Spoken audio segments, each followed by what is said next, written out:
The sun beat down on Naval Base Coronado like a hammer on an anvil. Staff Sergeant Maya Torres wiped the sweat from her brow as she walked across the dusty training grounds, her boots kicking up small clouds with each step. She had been stationed here for 3 years, but today felt different. Today, everything was about to change. Maya was 32 years old, with dark hair pulled back in a regulation bun and eyes that had seen more than most people twice her age. She stood 5'6", lean and strong from years of military training. But it wasn't her physical strength that set her apart. It was what she could do with dogs. Maya was the head K-9 handler on base, responsible for training the military working dogs that would go on missions with special operations teams. She had a gift, people said, a way of understanding these animals that seemed almost magical. She could take the most aggressive, untrained dog and turn it into a loyal, disciplined soldier. But not everyone appreciated her talent. "Hey, look who's here," a voice called out as Maya approached the main training facility. "It's the Dog Whisperer." 3 Navy SEALs stood near the entrance, their arms crossed over their chests. The one who had spoken was Lieutenant Jake Crawford, a man with a square jaw and an ego to match. His companions, petty officers Marcus Chen and David Bull Sullivan, smirked behind him.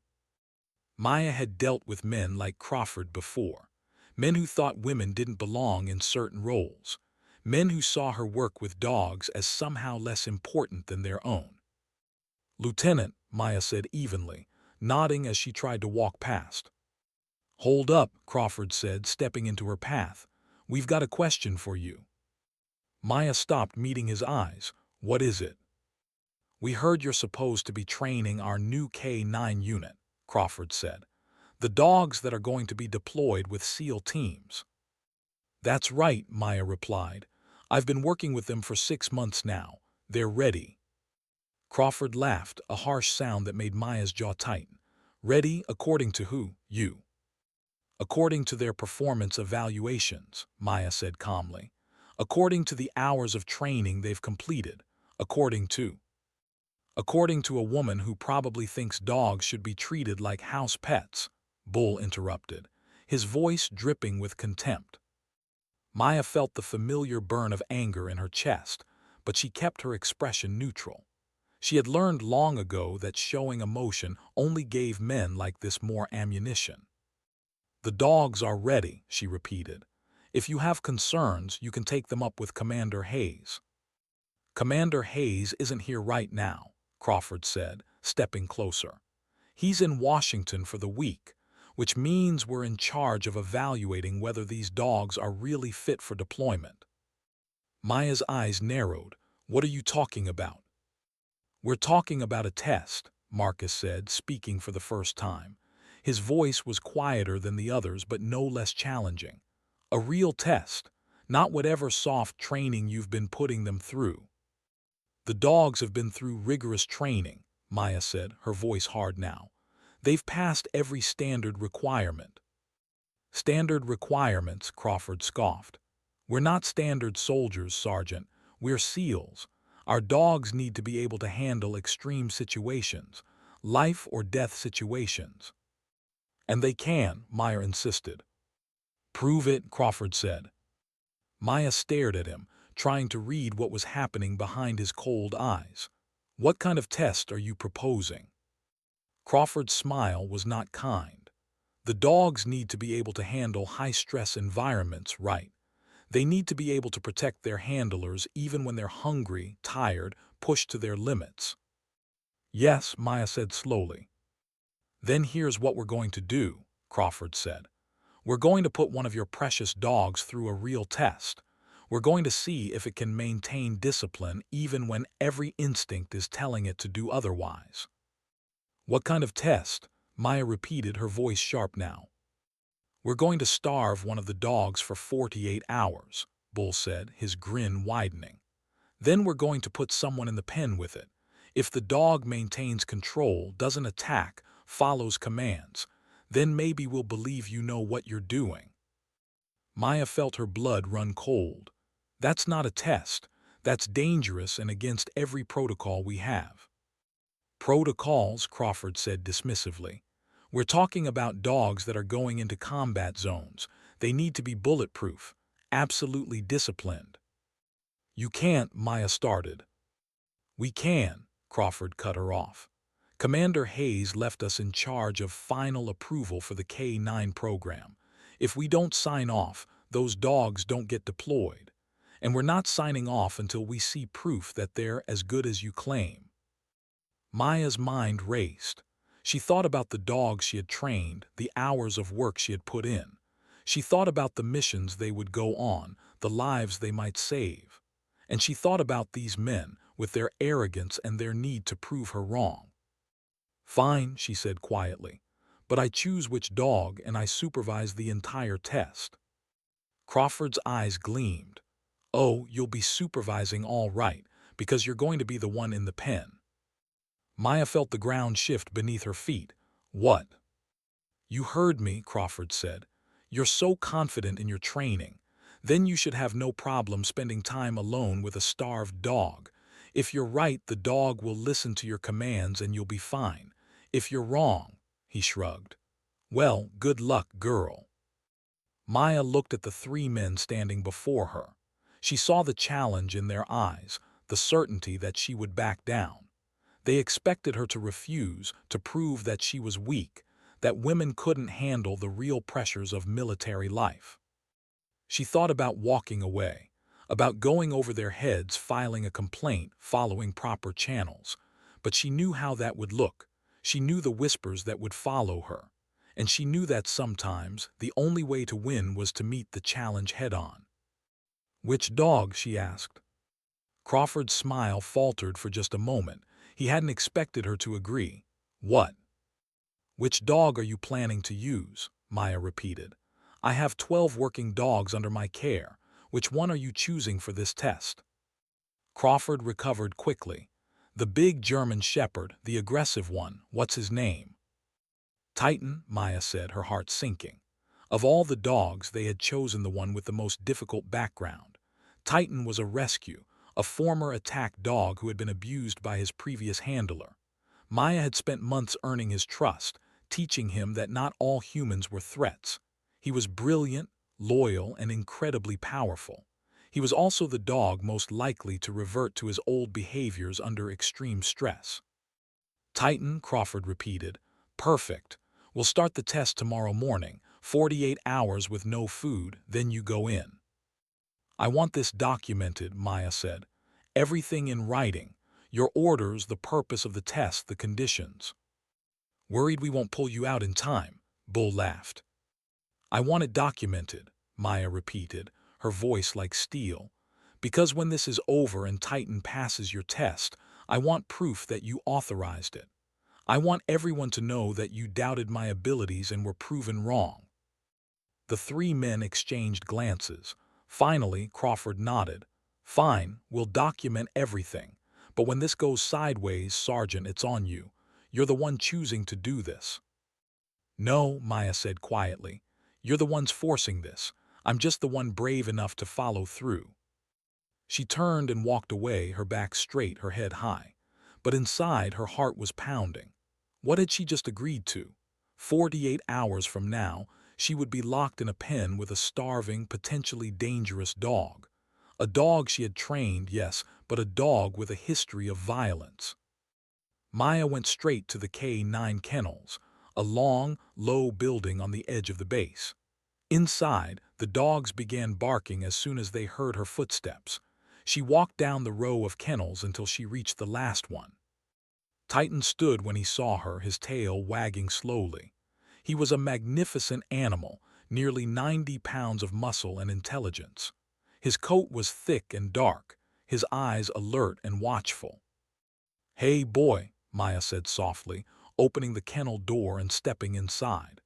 Titan immediately came to her, pressing his head against her leg.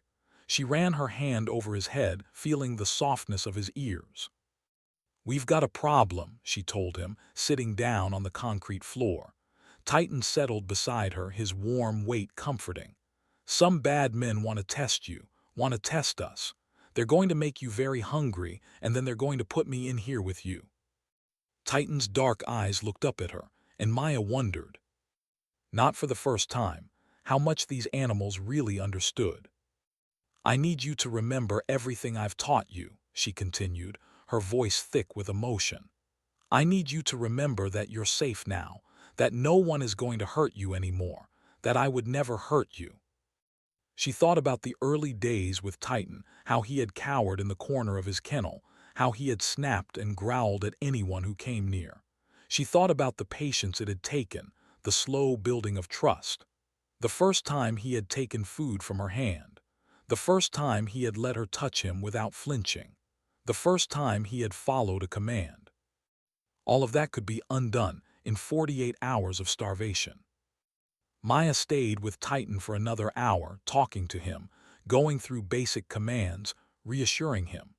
When she finally left, she felt the weight of what was coming settling on her shoulders like a physical burden. That night she lay in her bunk and stared at the ceiling. She thought about calling Commander Hayes, about stopping this before it went too far. But she knew what that would mean. It would mean admitting defeat. It would mean proving Crawford and his friends right. No, she had made her choice. Now she had to see it through. The next morning, Crawford and his team came for Titan. Maya watched as they led him to an isolated outdoor pen, a chain-link enclosure about 20 feet square. They removed his food bowl and his water bowl, leaving only a small bucket of water that they filled halfway. 48 hours, Crawford said, checking his watch. "Starting now." Maya nodded, not trusting herself to speak. She watched Titan pace the perimeter of the pen, confused by the change in his routine. He looked back at her, and she had to force herself not to go to him. Maya barely slept during the 48 hours that Titan went without food. She checked on him every few hours, standing outside the pen and watching him pace, lie down, stand up again. Each time she visited, he came to the fence, pressing his nose through the chain link, his tail wagging hopefully. "I'm sorry, boy," she whispered each time. "Just a little longer." By the second day, Titan's behavior had changed. He was restless, agitated. His eyes, usually calm and focused, had taken on a wild look. Maya's stomach churned with guilt and worry. She had never believed in starving dogs as a training method. It was cruel and unnecessary. But Crawford had backed her into a corner, and now Titan was paying the price. On the morning of the third day, Maya arrived at the pen just as the sun was rising. Crawford, Marcus, and Bull were already there, along with a handful of other SEALs who had apparently come to watch the show. "Ready for your big moment?" Crawford asked, his voice mocking. Maya ignored him. She walked to the pen and looked at Titan. The dog was standing at the far end of the enclosure, his body tense, his eyes locked on her. When he saw her, he let out a low whine. "I want the documentation first," Maya said, turning to Crawford. He pulled out a folder and handed it to her. Inside were several pages detailing the test, the conditions, and the authorization. Crawford had signed it, along with Marcus and Bull. Maya read through it carefully, then folded the papers and put them in her pocket. "All right," she said, "let's get this over with." "Hold on," Bull said, grinning. "We need to make sure this is a real test. Can't have you sneaking him food or water once you're in there." Before Maya could react, Marcus stepped forward with a backpack. "We're going to need you to change into this," he said, pulling out a thin gray jumpsuit. "No pockets, nothing hidden, and we're going to search you before you go in." Maya's jaw tightened, but she nodded. She had expected something like this. She took the jumpsuit and went into a nearby storage shed to change. When she emerged, wearing only the thin fabric and her boots, she felt vulnerable in a way she hadn't anticipated. Bull stepped forward and conducted a quick professional search. "She's clean," he announced. "Good," Crawford said. He walked to the gate of the pen and unlocked it. "In you go, Sergeant. You've got 1 hour. If Titan doesn't attack you, if he follows your commands, if you make it out in one piece, we'll sign off on the K-9 program." Maya took a deep breath and stepped toward the gate. Her heart was pounding so hard she could feel it in her throat.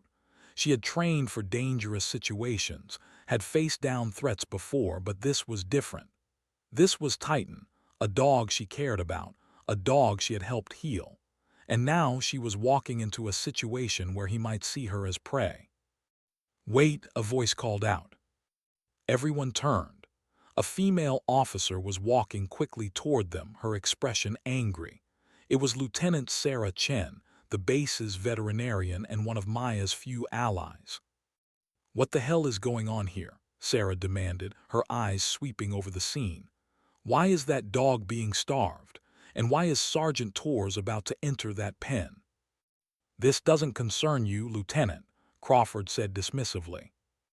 "The hell it doesn't," Sarah shot back. "I'm responsible for the welfare of every animal on this base. Starving a dog is against protocol, and you know it." "We have authorization," Crawford said, his voice hard. "Commander Hayes left us in charge of evaluating the K-9 program. This is part of that evaluation." Sarah looked at Maya. "You don't have to do this. This is insane." "I know," Maya said quietly, "but I made a choice. I'm seeing it through." "Maya." "I trust my training," Maya interrupted. "And I trust Titan. It's going to be okay." Sarah looked like she wanted to argue more, but something in Maya's expression stopped her. She stepped back, her face tight with worry. Crawford opened the gate. "Clock starts now, Sergeant." Maya walked through the gate, and the sound of it closing behind her was like a cell door slamming shut. She stood very still, controlling her breathing, centering herself. Titan was about 15 feet away, his body low, his eyes fixed on her. He wasn't wagging his tail. He wasn't showing any of the friendly behaviors he usually did when he saw her. He looked like what he was, a powerful predator evaluating potential prey. "Hey, Titan," Maya said softly, her voice steady. "It's me, boy, it's Maya." The dog's ears twitched at the sound of her voice, but he didn't move. Maya slowly lowered herself into a crouch, making herself less threatening. "I know you're hungry," she continued, keeping her voice calm and even. "I know you're confused, but you're safe. You remember me, don't you? Remember all our training." Titan took a step forward, then another. His movements were slow, deliberate. Maya could see every muscle in his body coiled and ready. "That's it," she murmured. "Come here, boy, come to Maya." The dog moved closer, and Maya could smell him now, the scent of unwashed animal and stress. His lips pulled back slightly, showing his teeth. Outside the pen, Maya heard someone mutter, "This is crazy. That dog's going to tear her apart." Maya blocked out the voices. She focused entirely on Titan, on reading his body language, on projecting calm confidence even as her heart raced. "Sit," she said firmly, using the command voice Titan knew well. For a long moment, nothing happened. Titan stood there, his body tense, his breathing heavy. Then slowly his haunches lowered. He sat. Relief flooded through Maya, but she didn't let it show. "Good boy," she said warmly. "That's my good boy." She slowly extended her hand, palm down, letting Titan smell her. The dog leaned forward, his nose twitching. She could feel his hot breath on her skin. Then Titan's tongue came out, and he licked her hand. Maya felt tears prick her eyes, but she blinked them back. "Yes," she whispered. "That's right, you remember me. Good boy, Titan, such a good boy." She slowly reached out and placed her hand on Titan's head. The dog leaned into her touch, and suddenly he was the Titan she knew, loyal, affectionate, trusting. "Down," Maya commanded gently. Titan lay down at her feet, and Maya sat beside him, running her hand along his back. She could feel his ribs more prominently than before, and anger flared in her chest at what these men had done to him. "I'm sorry," she told Titan quietly. "I'm so sorry they did this to you, but it's almost over. Just a little longer and then I'll get you food and everything will be okay." Outside the pen, the watching seals were silent. Maya could feel their eyes on her, could sense their surprise that she was still alive, still in control. For the next hour, Maya went through a series of commands with Titan. Sit, down, stay, heel, come. The dog obeyed every one, his training overriding his hunger, his trust in Maya stronger than his instincts. When Crawford finally called time, Maya stood slowly. Come, she said to Titan. And the dog walked beside her to the gate. Crawford opened it, his expression unreadable. Maya walked out, Titan at her heel. Well, Maya said, her voice cold. I believe you owe me and this dog an apology, and you owe the K9 program your approval. Crawford's jaw tightened. For a moment, Maya thought he might refuse. Then he nodded curtly. The program is approved. And the apology, Maya pressed. Don't push your luck, Sergeant, Bull muttered. Maya turned to look at each of the three men in turn. You put a dog through unnecessary suffering. You put me in danger. You did it because you couldn't accept that a woman might be better at something than you are. That's not strength. That's weakness. Watch yourself, Crawford warned. No, Maya said firmly. You watch yourselves, because I'm going to make sure everyone knows about this. I'm going to make sure this gets reported properly, and I'm going to make sure nothing like this ever happens again on my watch. She turned to Sarah. Can you bring food for Titan and water? Already on it, Sarah said, hurrying away. Maya led Titan back to his regular kennel, talking to him softly the whole way. When Sarah arrived with food and water, they both watched as Titan ate slowly, carefully, the way Maya had trained him to. You shouldn't have done that, Sarah said quietly. You could have been killed. I know, Maya replied, but they would have found another way to undermine the program. This way, I proved them wrong where everyone could see it. It was still insane. Maybe, Maya agreed, but sometimes you have to be a little insane to survive in a place like this. That evening, Maya filed her report. She documented everything: the unauthorized starvation of a military working dog, the dangerous test, the coercion. She attached the papers Crawford had signed, proving that he and his team had authorized the entire thing. She sent copies to Commander Hayes, to the base commander, and to the Inspector General's office. Then she went home to her small apartment on base and allowed herself, finally, to shake. The next few days were tense. Commander Hayes returned from Washington and immediately called Maya to his office. She went prepared for anything: discipline, praise, or something in between. Sit down, Sergeant, Hayes said, his weathered face serious. Maya sat. I've read your report, Hayes continued. Multiple times. I've also spoken with Lieutenant Crawford and his team. Maya waited, her hands folded in her lap. What they did was wrong, Hayes said bluntly. Completely out of line. Starving a dog, putting you in danger. None of that was authorized by me, regardless of what they claim. Relief washed over Maya, but she kept her expression neutral. However, Hayes continued, and Maya's stomach sank. There's a complication. Sorry. Hayes pulled out a file and opened it. Lieutenant Crawford is the nephew of Admiral Crawford, who sits on the Joint Chiefs of Staff. The Admiral has been making calls, trying to protect his nephew's career. Maya felt her jaw tighten. Of course. Of course there was a connection, a reason why Crawford thought he could get away with anything. What does that mean for the investigation? She asked. It means, Hayes said heavily, that there are people above me who want this to go away quietly. They're suggesting we call it a training exercise that got out of hand and move on. That's not what it was, Maya said, her voice hard. I know, Hayes replied, and I want you to know that I'm fighting for you. I've made it clear that what happened was unacceptable, but... His phone rang. He glanced at it and his expression changed. I need to take this. Wait outside. Maya stepped into the hallway, her mind racing. She had known there would be pushback, but she hadn't expected it to come from this high up. An admiral, the Joint Chiefs of Staff. She was just a staff sergeant. What chance did she have against that kind of power? 10 minutes later, Hayes called her back in. His face was grim. That was the base commander, he said. There's been a decision made. Maya braced herself. Lieutenant Crawford and his team are being transferred. Quietly, no mark on their records, but they're being moved off this base effective immediately. And me, Maya asked. Hayes met her eyes. You're being reassigned too. The words hit Maya like a physical blow. What? Why?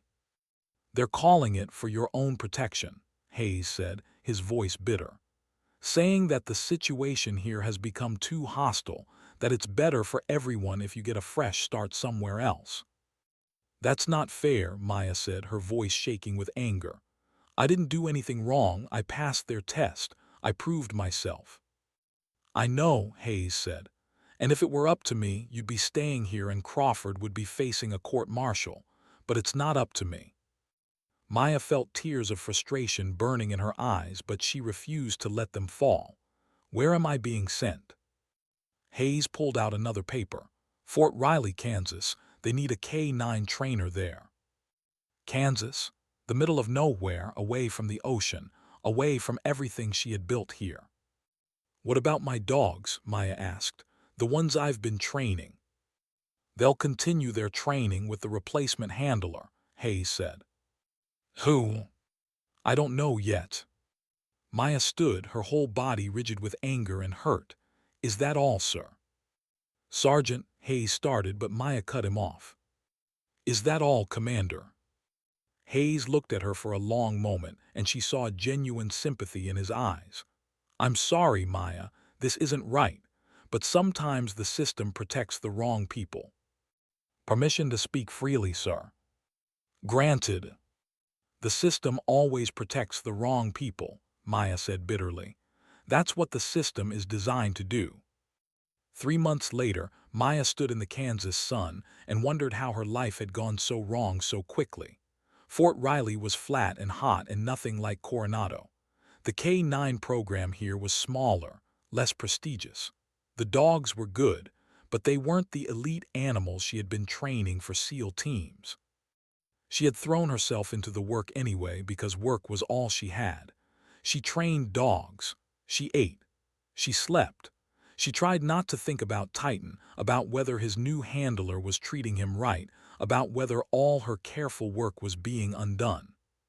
She tried not to think about Crawford and his friends, who had faced no real consequences for what they had done, who had probably gone to their new assignments and continued treating people the same way they had treated her. On a Tuesday afternoon in late August, Maya was working with a young German shepherd named Scout when her phone rang. She almost didn't answer. It was an unknown number, but something made her pick up. Sergeant Torres, a male voice asked. Yes. This is Captain James Novick. I'm with the Naval Criminal Investigative Service. Maya's heart began to pound. NCIS. Yes, ma'am. I'm calling about an incident that occurred at Naval Base Coronado 3 months ago, involving you and a military working dog named Titan. Maya's mouth went dry. What about it? We'd like to ask you some questions. Are you available to speak? I already filed a complete report, Maya said.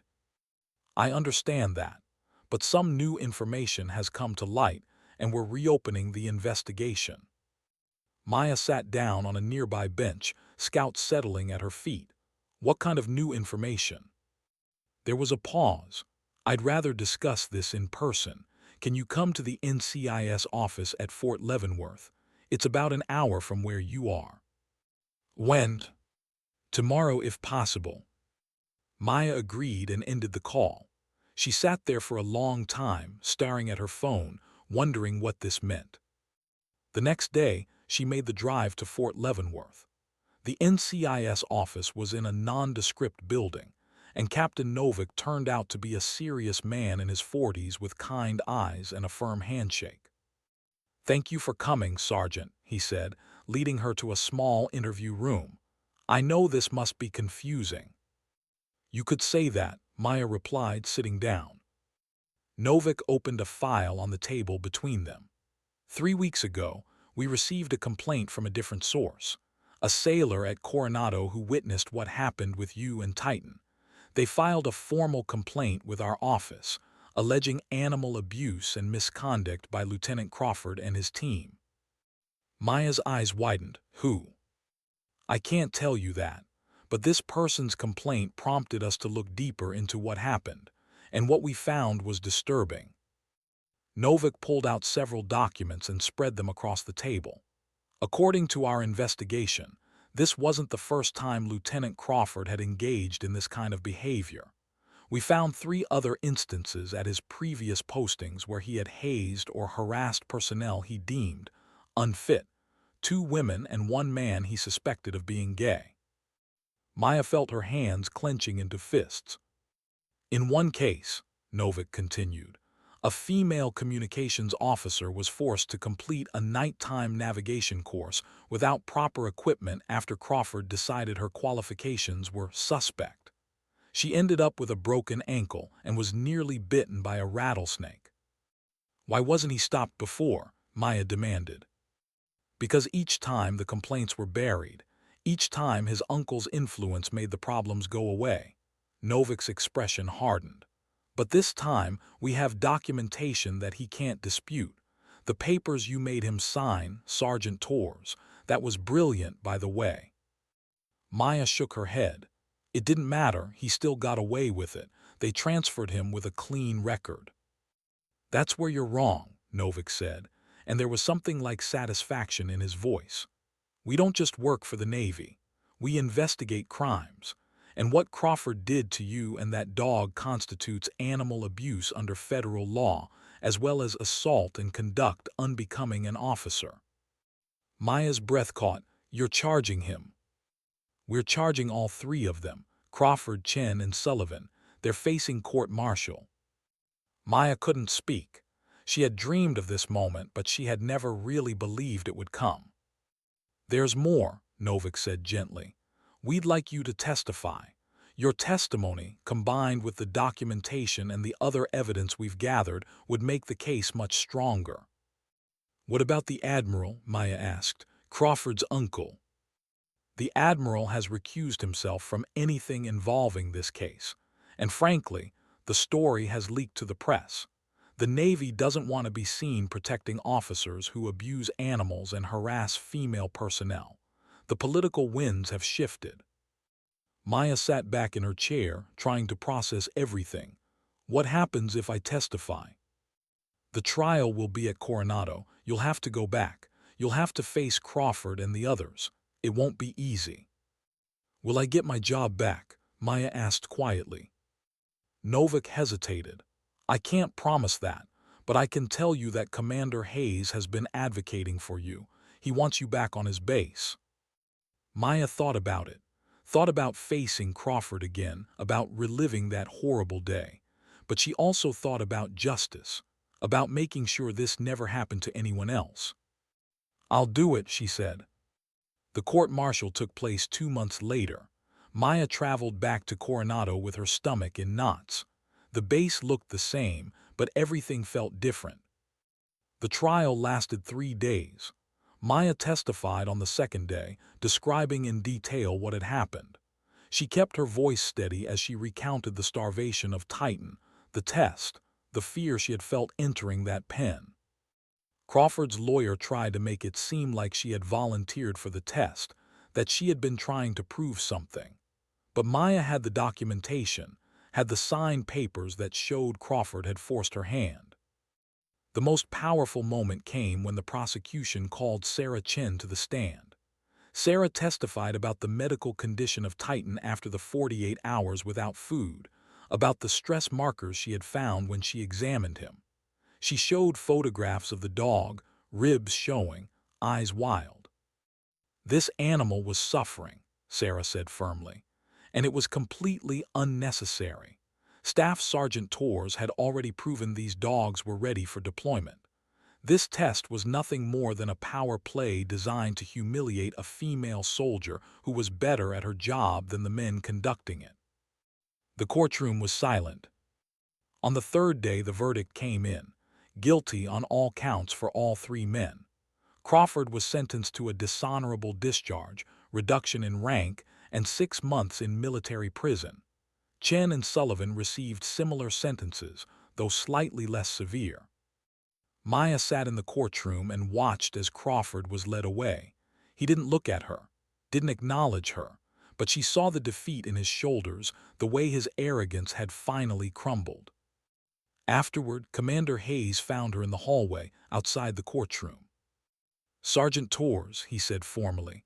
Then more quietly, "Maya, I owe you an apology." "You didn't do anything wrong, sir," Maya said. "I let them transfer you. I should have fought harder." "You fought as hard as you could," Maya replied. "The system is what it is." Hayes reached into his pocket and pulled out a folded paper. "This is your reassignment order. You're coming back to Coronado, effective immediately. Head of K-9 operations, with a promotion to gunnery sergeant." Maya took the paper with shaking hands. "Sir, You earned it," Hayes said firmly, "and there's someone who's been waiting for you." He led her outside, to the training ground she knew so well. And there, sitting in perfect form beside a junior handler, was Titan. The moment the big German shepherd saw Maya, his tail began to wag. The handler released him, and Titan ran to Maya, nearly knocking her over with his enthusiasm. Maya dropped to her knees and buried her face in Titan's fur, and for the first time in months, she let herself cry.